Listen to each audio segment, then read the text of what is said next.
ক্যারিবীয় সাগরের নীল জলের বুকে ভেসে থাকা যুদ্ধজাহাজগুলোর গর্জন যেন বাতাসে আগুন ছড়াচ্ছে।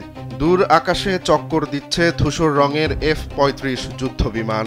আকাশে তাদের ওড়াউড়ি যেন অদৃশ্য শিকারের খোঁজে বের হওয়া ঈগলের মতো।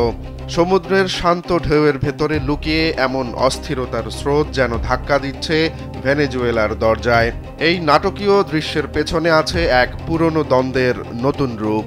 লাতিন আমেরিকার মাদক চক্রগুলোকে নার্কো সন্ত্রাসী আখ্যা দিয়ে ওয়াশিংটন তাদের বিরুদ্ধে সামরিক অভিযানে নেমেছে আটঘাট বেঁধে। প্রেসিডেন্ট ডোনাল্ড ট্রাম্পের নির্দেশে সর্বাধুনিক 10টি F-35 ফাইটার জেট ইতোমধ্যেই পৌঁছেছে পুয়ার্তো রিকোর ঘাঁটিতে। মার্কিন যুদ্ধজাহাজ আর পারমাণবিক সাবমেরিনগুলো আগেই মোতায়েন করা হয়েছে ভেনেজুয়েলার সীমানার কাছে। এখন যে কোনো ব্র্যান্ডের পুরাতন এসি বদলে নতুন ওয়ালটন এসিতে উপভোগ করুন 25% ছাড়। কিন্তু যুদ্ধ মানে শুধুই অস্ত্রের প্রদর্শনী নয়, এর মানে ভয়ের ছায়া আর ভবিষ্যতের অনিশ্চয়তা।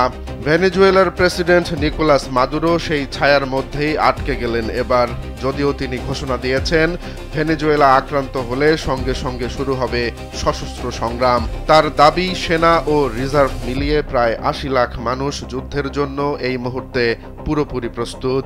কিন্তু মাদুরোর কণ্ঠে শোনা এই প্রতিরোধের সুরের পেছনে যেন লুকিয়ে আছে এক অদৃশ্য শঙ্কা। দুই দেশের এই দড়ি টানাটানির মাঝেই সমুদ্রের বুকে হামলার শিকার হয়েছে আরেকটি নৌকা। ভেনেজুয়েলার কুখ্যাত ট্রেন দে আরাগুয়া চক্রের বলে দাবি করা এই স্পিডবোটটি আকাশ থেকে চালানো হামলায় উড়িয়ে দিয়েছে মার্কিন বাহিনী। নিহত হয়েছে 11 জন। ঘটনাটিকে কারাকাস বলছে বিচার বহির্ভূত হত্যা, আর ওয়াশিংটনের ভাষায় সেটি ছিল হুমকির জবাব।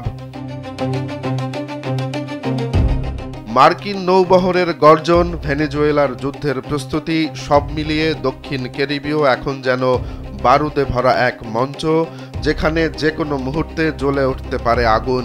আর সেই আগুন হয়তো ছড়িয়ে পড়তে পারে সীমান্তের বাইরে, লাতিন আমেরিকার আকাশ থেকে বৈশ্বিক রাজনীতির মানচিত্রে।